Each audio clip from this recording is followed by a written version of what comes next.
All right, I think we're ready. Yep. All right, so welcome to the attic. In today's episode, we're trusting. Hold on, come again. Welcome to the episode of the attic. In the house today, we have Sean Mason to talk to us about what the attic tells us. Hold on, no. You see, stick to the script. Stick to the script. Let's go again. Welcome to the attic. Today's episode is all about trusting your senses, especially your nose. Ever walked into a house and caught a whiff of something not quite right? Well, your nose doesn't deceive you when it comes to buying a new home. The smell of musty air, dampness, or odors can be a major hint about the hidden insulation issues. Today, we're diving deep with Sean Mason of Koala Insulation into what these smells mean, how to spot warning signs, and why insulation is one of the most important factors in keeping your home comfortable, safe, and energy efficient. So, if you're thinking about buying a new home, stick around. You won't want to miss these key tips for evaluating insulation before you sign on the dotted line. All right, Sean, talk to us, man. Why should we start in the attic? I'm buying a house. The kitchen looks beautiful, nice new tiles, everything looks perfect. AC's running nice and cool. Why should we look in the attic? Well, yeah. Thanks, Vaughn, for having me on the show again.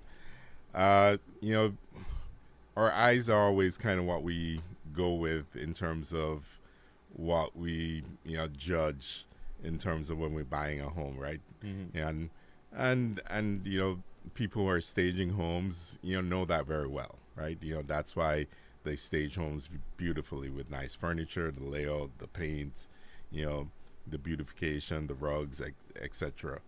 Uh, and oftentimes, sometimes some of those things are done to hide, the hidden issues that a home may have, and you know when you walk into a home, one of the things we've learned in the insulation business is that, your nose does not deceive you. When you walk into a home, some of the things that you know you should look for is if you walk into a home and you see scented candles, burning, and lots of incense and fragrances, that should be kind of an immediate kind of maybe stop and smell the roses kind of moment where you say, why are they trying to overpower you with these fragrances? Is there something that they're trying to hide in terms of what's in the air?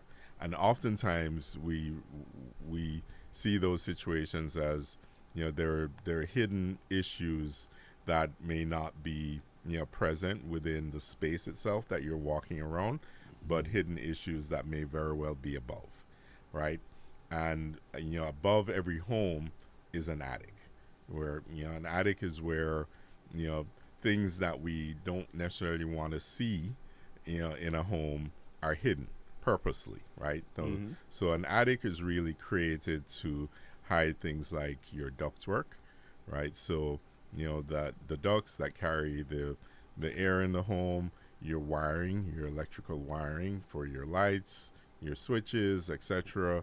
For venting, if you have range hood and stuff like that, all those kind of aesthetic things that you need, but you don't really want to see.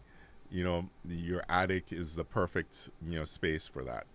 You know, the attic also, because it's kind of sight unseen, also can have unwanted things in there because it's a perfect environment for the kind of activity that we don't want to have in our home, which is unfortunately things like rodents.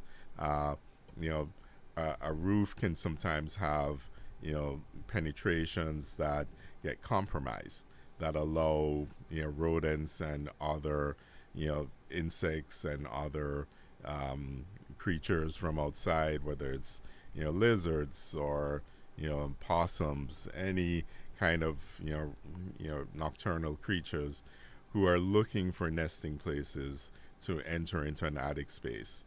And oftentimes they can be up there, and where you can hear them sometimes, sometimes you don't, right? And you don't realize they're there until they have been there for a while. And like every creature and human, they pee and poop, right? And they create, smells and odors that are unpleasant. And so whenever you enter a home and your nose does not deceive you, you smell something that doesn't quite smell right, Mm-hmm. and you're like, I wonder what that is. And it's, maybe it's nothing. It's probably not nothing. It's probably something. And you should, take, in buying the home, you should make, kind of make a mental check mark of, hey, the home looks lovely. I love all the upgrades, the appliances, the flooring is nicely done, the upgrades look fantastic. But make that mental note of, hey, I need to ensure that on the inspection that my inspector, really checks out the attic to figure out what's really going on there. Where's that odor coming from and what's causing it? Because the last thing you want to do is moving to a home and after that, element of excitement wears off and you're 3, 6, 12 months in, you're dealing with this, perpetual, you know, issue of this odor that just doesn't go away and you can't quite figure out why, and then you realize, oh my god, there's this major problem in the environment that I didn't look at, that was out of sight, and now I have to deal with it.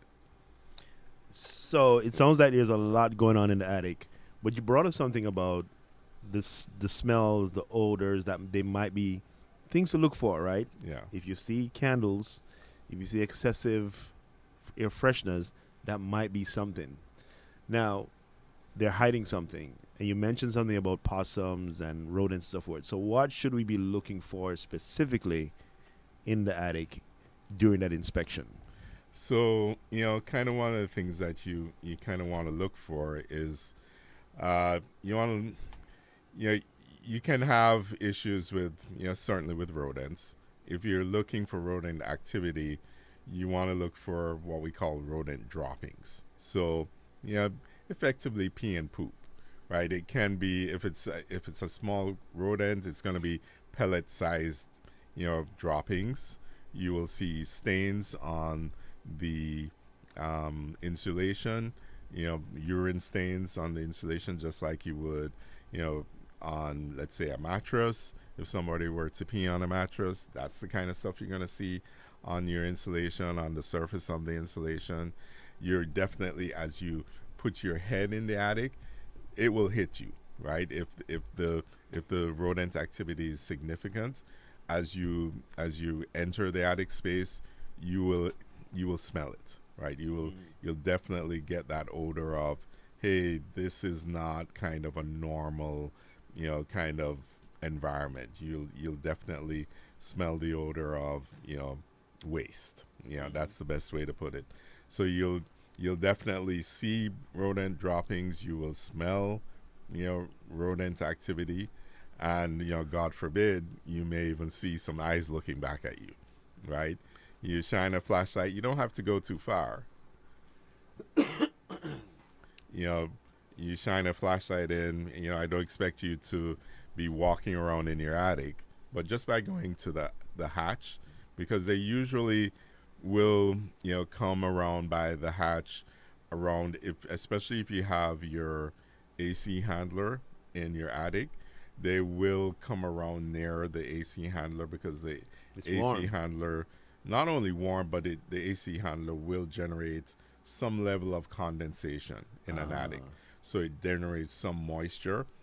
Like every living, creature, they need water, right? Makes sense. So they will congregate around where they can get a water source, right? So you'll see some activity near a water source within your attic. So, you want to look around those areas to kind of confirm, is there something happening there? You'll also, want to look, and don't go far in your attic. I'm not encouraging you to walk in your attic if you're not comfortable or if you've never walked in an attic before. But you look for obvious signs like, are my ducts? Do I see like holes in my ducts? Or like something eating away at my ducts? Because one of the things that rodents will do as well is that they will eat at the insulation around the ducts, because by doing that it exposes the ducts to the heat in the attic, and then that creates condensation when those ducts gets exposed, and that produces moisture and water for them. So just little activity, little things like that, are telltale signs that, hey, something's not quite right. Maybe I have some compromise issues going on in this environment. So, how about the signs of a leak from the condition of the insulation? Because you mentioned looking at it from the side of rodents leaving pee or poop behind. It looks like a bed stain. What else can you tell? Does the condition of the insulation, can that tell if there's like other leaks going on? Yeah. So the other kind of compromise you can have going on in the attic is from your ducts or air conditioning system, right? Where that can lead to, condensation issues within an attic space. Uh, that you can sometimes see from within a house, or definitely within the attic space itself. So within the home, you might enter a home, maybe you don't smell a strong odor of organic kind of odor, but you might have a very musty kind of odor where it's, a kind of damp kind of smell, where it's, the air doesn't quite feel fresh. It's, kind of moist. That typically is coming from, probably condensation. If the condensation is significant enough, it might lead to staining on the ceiling. So you might walk into a home and you might see a little brown spot here, or a little bit of water stain on the ceiling. What's that going on? Oh, you might think maybe there was a roof leak there, and the seller might say, yeah, we had a minor roof leak, it was fixed, or it was nothing major, it was just a little spill or something like that. You might want to check that out, because what happens, especially, and it you have to be kind of aware depending on the time of year as well when you're buying a home, to really, I think, to best assess how a home is performing from an insulation point of view. The best time of year to buy it is really in the summertime, because summer is when it's most humid, when it's most hot, right? And that's when the air conditioning and insulation environment is under the most stress, right? Especially from an AC performance perspective, summer is when the system is under its most stressful performance, and that's when you're going to have most condensation issues happening. So if you walk into a home and you're seeing a lot of moisture on the ceiling, for sure you're going to have condensation issues happening. And that's when you want to check out and say, hey, is it, am I smelling moisture? Is condensation potential an issue in this home? Do I need to have somebody come in and check to make sure that the ducts aren't dripping, that I'm, once I step into this home after I've signed on the dotted line, that I'm not going to be ripping out ducts and pulling my hair out, wondering if I have mold in my walls, and all these other challenges going down the line. So condensation is kind of the next element of what could be going on within an attic, because water is one of those things that is almost a it's not almost, it's a nightmare to have in a home, because it can go on for long periods of times with being undetected, so to speak.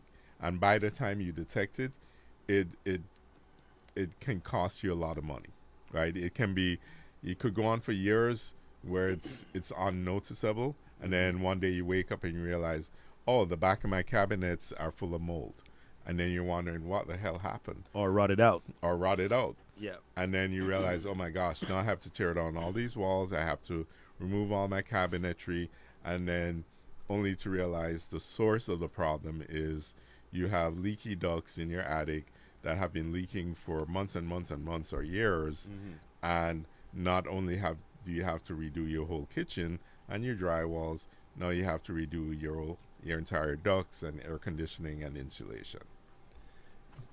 There's a lot going on in the attic, isn't there?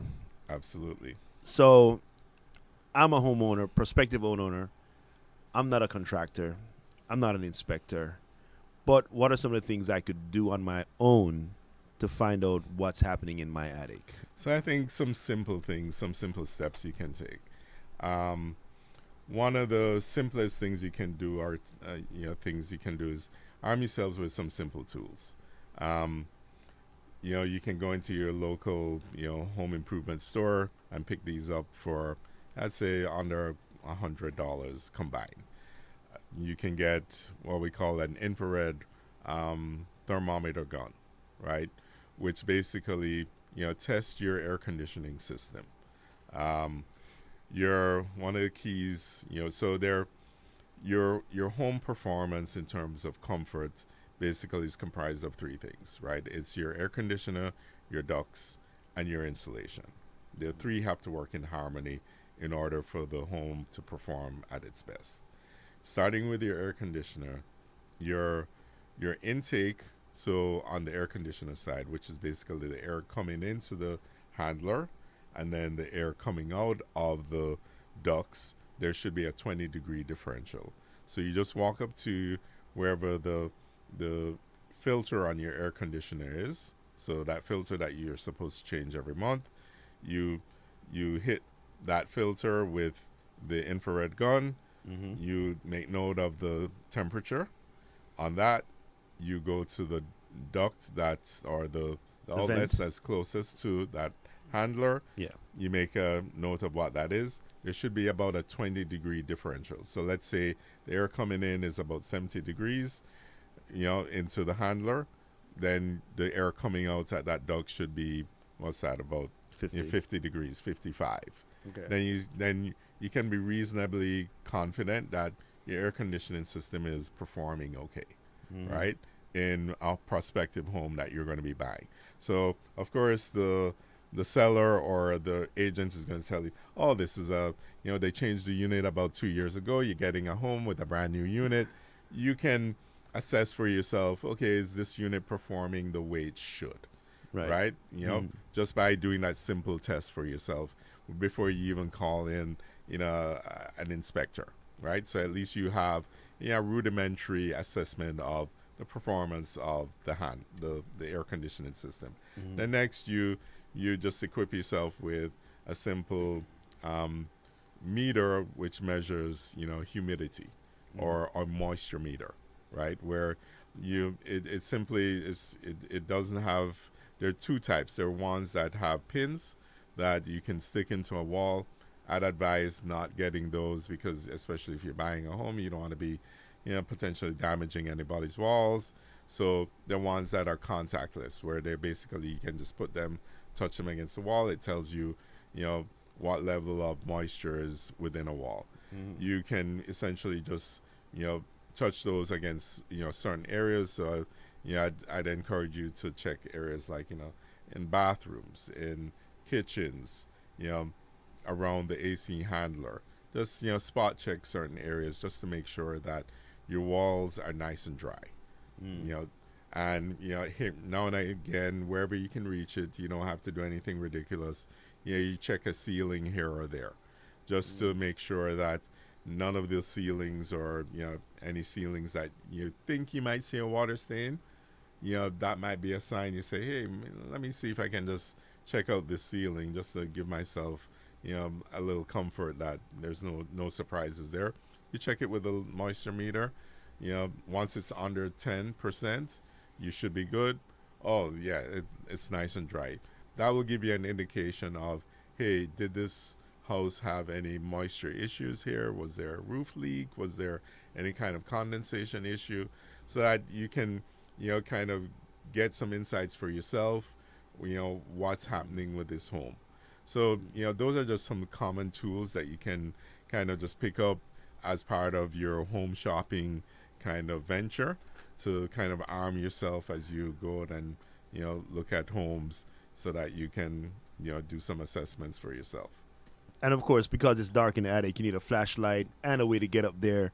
Yeah. Some homes come with an attic ladder already. Attic ladders that you can pull down, or you can just bring along a little 6-foot ladder with you that you can just use while you're pull out of your car easily while you're there, just to Yeah. assess while you're there. And if it's too high, that's not a job for you. Yeah. All right, Sean. So, how should the prospective home buyer position their findings in the deal? Can they? I know you're not a realtor Yeah. or mortgage person. You're not making those deals, but is there any chance that they could use this information as leverage? Absolutely. So I mean, if you have any inkling that an attic is compromised, so if you sense that, hey, I'm smelling odors that from the attic that should not be there. So an attic should be odorless, right? It shouldn't have a fragrance. It shouldn't smell sweet. It shouldn't smell sour. It should be odorless.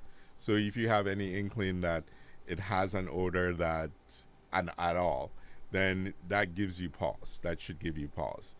And if an attic has insufficient insulation, and by insufficient, that means that if you can see the studs, if you can see the drywall, that's insufficient, right? So that's just rudimentary information. You don't have to be an expert, right? If you can see your drywall, if you can see the studs, you have insufficient insulation. So that immediately puts you in a position to say, hey, the attic is not properly insulated, or the attic appears to be compromised because I smell odors coming from the attic. I need to have, an attic expert come out and assess and give me an estimate, potentially to upgrade or remove and replace this insulation. I need this to be factored into the closing, right? Either this is done by the seller prior to me assuming the ownership, or they give me a discount on the closing or cost. the cost of the home, because it's very important. Because if not, you're going to assume that cost when you go in, because it's going to impact your comfort in the home. It's going to impact you in terms of real costs, your cost of comfort in terms of your FP&L bills going forward, and just your cost in terms of your comfort if you know that something's wrong going in my attic. I have a problem up there. I have rodents. I have this unsafe kind of environment that exists up there. You're just not going to be comfortable. I mean, we had an experience pretty recently where we had a seller, right, and we had a buyer coming in, and there was rodent activity. And the seller was, once they found out, they were extremely paranoid, right, about knowing that there was rodent activity. And it once they realized that there was this issue, they sat down with the buyer and said, hey, we got to get this resolved.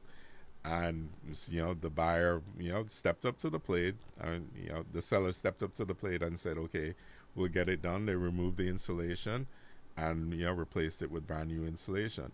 So I mean, these things are very important. And once you recognize and identify the issue, you have the power to be able to use it in the negotiations to get it resolved. Mm-hmm. No, but that's really good information, because there's so many properties that, as you go through on a day-to-day basis, the new homeowner gets the home, and there's a myriad of issues going on, and some of it starts from the attic. Yeah. But nonetheless, I want to say thank you to Sean Mason from Koala Insulation of North Broward and Boca Raton on this episode of In the Attic. We hope you are now equipped to trust your instincts and your noses when it comes to spotting potential issues in a new home's attic. From musty smells to hidden moisture and insulation concerns, these clues can make all the difference in choosing a comfortable and energy-efficient home. If you enjoyed this episode, don't forget to subscribe, leave a review, and share it with someone who could use a little attic insight for the next home buying adventure. And remember, whether it's up in the attic or right under your nose, there's always more to explore. Until next time, keep looking up. I love ChatGPT. Hello?